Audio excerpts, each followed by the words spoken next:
Magandang araw po sa ating mga kapatid. Tayo ay nasa lesson 14, ang mga salot at ang Pasko sa ating kwento ng pag-asa. Upang palayain ang mga Israelita, nagpadala ang Diyos ng sunod-sunod na salot sa Ehipto, kabilang na ang pagpatay sa mga panganay na anak sa bawat pamilya. Ngunit tinangkilik ng Diyos ang mga nagpasya na magpahayag ng pananampalataya sa Kanya. Ipinakita ng Diyos na higit siyang makapangyarihan at upang kumbinsihin ang mga paraon na palayain ng mga Israelita, nagpadala ang Diyos ng sunod-sunod at kakilakilabot na salot sa mga taga-Ehipto. Ang tubig sa ilog Nilo ay naging dugo. Ito ang unang salot na ginawa ng Diyos. Ang ikalawa naman ay pumasok ang mga palaka sa bawat tahanan. Ikatlo ay naging puto ang mga alikabok at nanggulo sa tao at mga hayop. Dumagsa ang maraming langaw sa buong Ehipto. Namatay ang mga alagang hayop ng mga Ehipsyo. Nagkaroon ng maraming pigsa ang mga tao at hayop.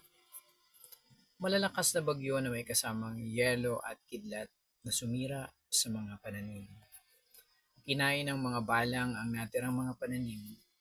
Nagkaroon ng kabuuang kadiliman sa buong lupain sa loob ng 3 araw. Namatay ang lahat na panganay na anak ng mga Ehipsyo, pati na ang mga panganay na hayop.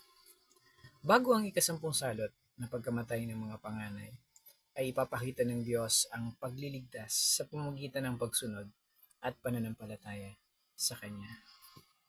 Sa Exodus chapter 12 verse 1 hanggang 13, sinabi ni Yahweh kina Moises at Aaron sa mga taga-Ehipto, mula ngayon ang buwang ito ang siyang magiging unang buwan ng taon para sa inyo, at sabihin ninyo sa buong sambayanan ng Israel na sa ikasampung araw ng buwang ito, bawat pamilya ay pipili ng isang tupa o batang kambing para sa kanila. Kung maliit ang pamilya at hindi makakaubos ng isang buong tupa, magsasalo-salo sila ng malapit na kapitbahay na hindi rin makakaubos ng isang buo. Ang dami ng magsasalo-salo sa isang tupa ay ibabatay sa dami ng makakain ng bawat isa. Kailangang lalaki ang tupa o kambing, 1 taong gulang, walang kapintasan. Aalagaan ito hanggang sa ika-14 ng buwan at sa kinagabihan, sabay-sabay na papatayin ng buong bayan ang kanilang inalagaang hayop. Kukuha sila ng dugo nito at ipapahid sa magkabilang poste at itaas ng pintuan ng bahay na kakainan ng kinatay na hayop. Sa gabi ring iyon, lilitsunin ito at kakainin kasama ng tinapay na walang pampaalisa at ng mapapait na gulay. Huwag ninyong kakainin ng hilaw o nilaga ang hayop, kundi lilitsunin ninyo ito ng buo kasama ang ulo, ang mga pata at ang laman loob. Huwag kayong magtitira para sa kinabukasan. Kung may matira, kailangan sunugin kinaumagahan. Kapag kakainin na ninyo ito, dapat nakabihis na kayo, nakasandalyas at may hawak na tungkod. Magmadali kayo sa pagkain ito. Ito ang Pasko ni Yahweh. Sa gabing iyon, lilibutin ko ang buong Ehipto at papatayin ang lahat ng mga panganay na lalaki, maging tao man o hayop. At paparusahan ko ang lahat ng Diyos-Diyosan sa Ehipto. Ako si Yahweh. Dugo ang magsisilbing palatandaan ng mga bahay na inyong tinitirahan. Lahat ng bahay na makita ko may pahid ng dugo ay lalampasan ko at walang pinsalang mangyayari sa inyo habang pinaparusahan ko ang buong Ehipto. Sa Exodus chapter 12 verses 21 hanggang 23, tinawag nga ni Moises ang mga pinuno ng Israel at sinabi sa kanila, pumili kayo ng isang tupa para sa inyong sariling pamilya at katayin ninyo ito para sa Pasko.